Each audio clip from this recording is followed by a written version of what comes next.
시청자 여러분 안녕하십니까, 김필재입니다. 이번 시간에는 6.25 전쟁 참전국 가운데 하나인 에티오피아에 대해서 이야기하려고 합니다. 아프리카 여러 나라 중에서 에티오피아라고 하면 무엇이 먼저 떠오르십니까? 아마도 대부분의 사람들은 가난을 떠올릴 겁니다.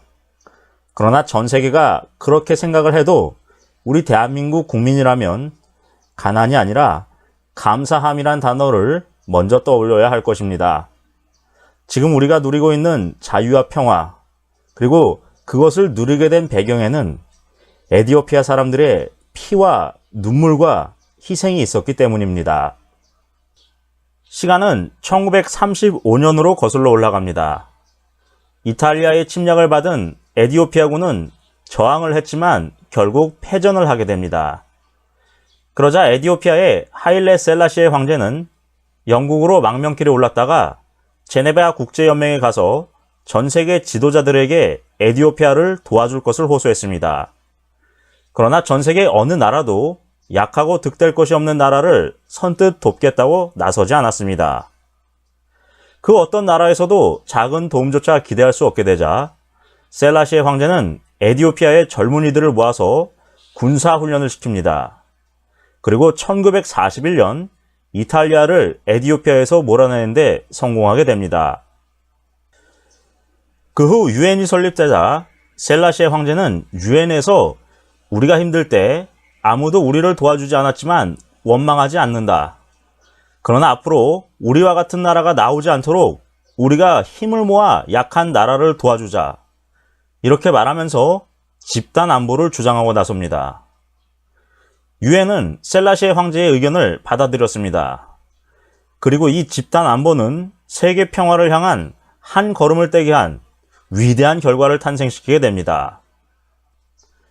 그 후 첫 번째로 발발한 전쟁이 공교롭게도 6.25 전쟁이었습니다.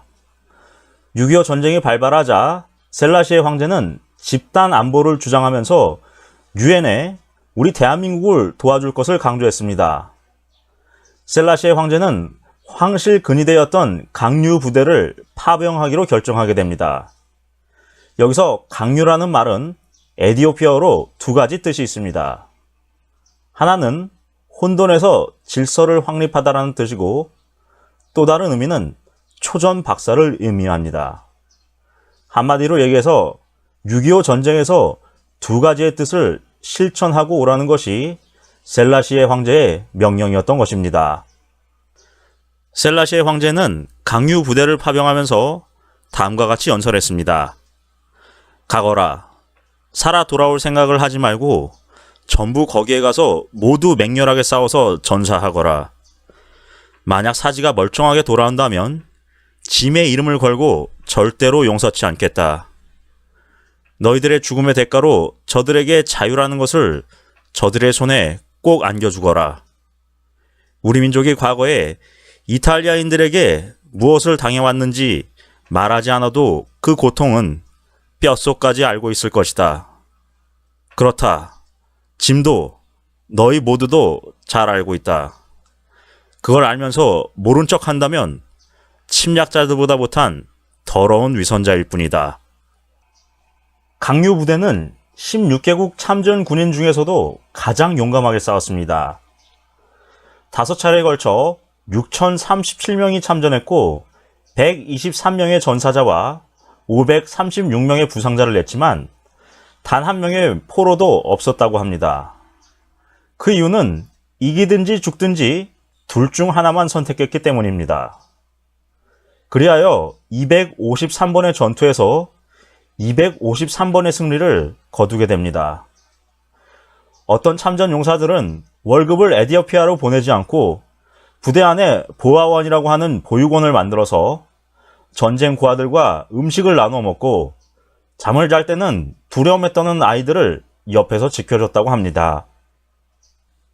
그렇게 고마운 강류 부대원들은 6.25 전쟁이 끝나고 모국인 에티오피아로 돌아가자 7년 동안 극심한 가뭄에 시달리게 됩니다. 목축업을 하던 나라에 풀이 없어지게 되자 가축들은 굶어 죽었고 아프리카 최강국이었던 에티오피아는 하루아침에 가난한 나라가 되어버렸습니다. 어느 해에는 100만 명이 굶어 죽기도 했습니다.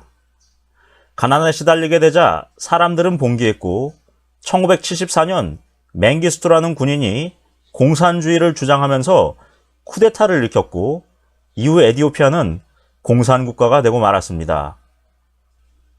이후 셀라시에 황제께서는 수술합병증으로 사망했다고 발표가 됐지만 측근에 따르면 독살형을 받았다고 전해집니다.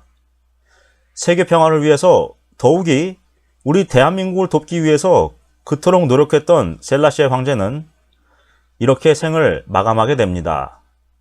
그리고 강류 부대원들 또한 공산주의와 싸운 대가로 감옥에 가두거나 재산을 몰수당하는 등 말할 수 없는 핍박을 받게 됩니다. 핍박을 견디다 못해 어떤 분들은 6.25 참전 사실을 숨긴 채 이름도 바꾸고 뿔뿔이 흩어져 숨어버렸다고 합니다. 그 후 에티오피아는 공산 정권에서 민주정부로 바뀐 지 20년이 지났지만 아직도 수많은 참전 용사들을 찾을 수가 없다고 합니다. 6.25 당시 우리 대한민국의 존망이 풍전등화했을 때 에티오피아 사람들은 대한민국이 지구상 어디에 있는지도 모르고 달려왔고 그리고 가장 용감하게 싸웠습니다. 대한민국 대다수 국민이 그저 커피가 유명하고 빈곤한 나라로만 알고 있는 에티오피아. 이제는 우리가 그들을 도와야 할 때입니다. 전쟁의 포화가 멎은 지 반세기가 훌쩍 지났지만 에티오피아 사람들은 여전히 우리 대한민국을 혈맹의 나라로 생각하고 있기 때문입니다. 6.25 전쟁 이후 대한민국은 폐허를 딛고 일어섰습니다. 근린들의 유무상 원조를 받던 나라에서 원조를 주는 나라로 변모했고 한강의 기적이라 불리는 고도 성장의 신화를 쓰면서 세계 10대 경제 강국으로 부상했습니다. 우리가 별 생각 없이 누리는 자유와 경제적 풍요, 그리고 국제사회에서 당당한 주권 국가로서의 위상은 이분들의 목숨 바친 희생이 있었기에 가능했다는 역사적 사실을 절대 잊어서는 안 될 것입니다.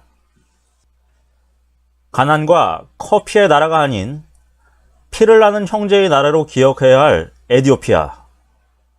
아무리 바쁘고 정신없이 돌아가는 삶일지라도 우리 모두 한 번쯤은 이분들의 헌신을 되새겨봐야 할 것입니다. 은혜를 잊지 않는 나라, 국제사회에서 책임을 다할 때 더 큰 대한민국으로 나아갈 수 있을 것입니다. 오늘 방송은 여기서 마치도록 하겠습니다. 감사합니다. 다음 시간에 또 찾아뵙겠습니다.